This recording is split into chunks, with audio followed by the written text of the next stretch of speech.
हिंदू मान्यताओं के अनुसार नारद मुनि का जन्म सृष्टि के रचयिता ब्रह्मा जी की गोद से हुआ था। ब्रह्म वैवर्त पुराण के मतानुसार ये ब्रह्मा के कंठ से उत्पन्न हुए थे।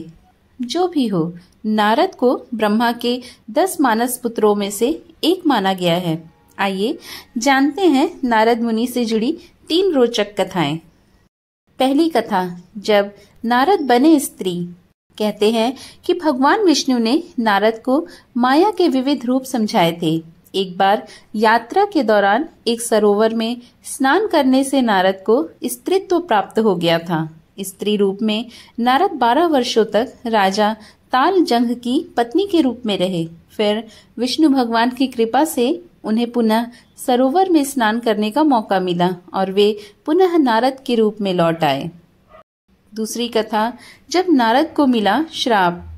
एक अन्य कथा के अनुसार दक्ष पुत्रों को योग का उपदेश देकर संसार से विमुख करने पर दक्ष क्रुद्ध हो गए और उन्होंने नारद का विनाश कर दिया। फिर ब्रह्मा के आग्रह पर दक्ष ने कहा कि मैं आपको एक कन्या दे रहा हूँ। उसका कश्यप से विवाह होने पर नारद पुनः जन्म लेंगे। पुराणों में ऐसा भी उल्लेख मिलता है कि राजा प्रजापति दक्ष ने नारद को श्राप दिया था कि वह 2 मिनट से ज्यादा कहीं नहीं रुक पाएंगे। यही वजह है कि नारद अक्सर यात्रा करते रहते हैं। अथर्ववेद में भी अनेक बार नारद नाम के ऋषि का उल्लेख है। भगवान सत्यनारायण की कथा में भी उनका उल्लेख मिलता है।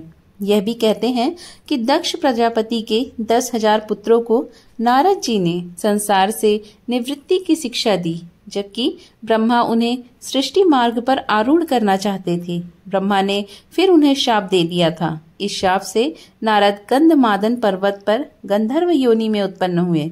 इस योनि में नारद जी का नाम उपबहर्ण था।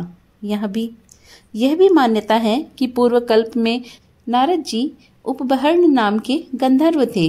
कहते हैं कि उनकी 60 पत्नियां थीं और रूपवान होने की वजह से वे हमेशा सुंदर स्त्रियों से घिरे रहते थे। इसलिए ब्रह्मा ने उन्हें शूद्र योनि में पैदा होने का श्राप दे दिया।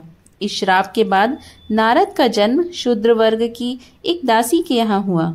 जन्म लेते ही पिता का देहांत हो गया। एक दिन सांप के काटने से इनकी माताजी भी इस संसार से चल बसी। अब नारद जी इस संसार में अकेले रह गए। उस समय इनकी अवस्था 5 वर्ष की थी।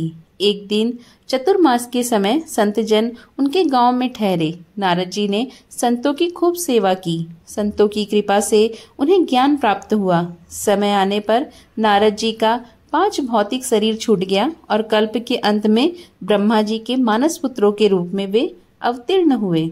तीसरी कथा, जब श्री हरि विष्णु ने नारद जी से किया मजाक। ऋषि भृगु की पुत्री माता लक्ष्मी थी। उनकी माता का नाम ख्याति था। एक बार लक्ष्मी जी के लिए स्वयंवर का आयोजन हुआ। माता लक्ष्मी पहले ही मन विष्णु जी को पति रूप में स्वीकार कर चुकी थी, लेकिन नारद मुनि भी लक्ष्मी जी से विवाह करना चाहते थे। नारद जी ने सोचा कि यह राजकुमारी हरि रूप पाकर ही उनका वरण करेगी। तब नारद जी भगवान विष्णु के पास हरि के समान सुंदर रूप मांगने पहुंच गए।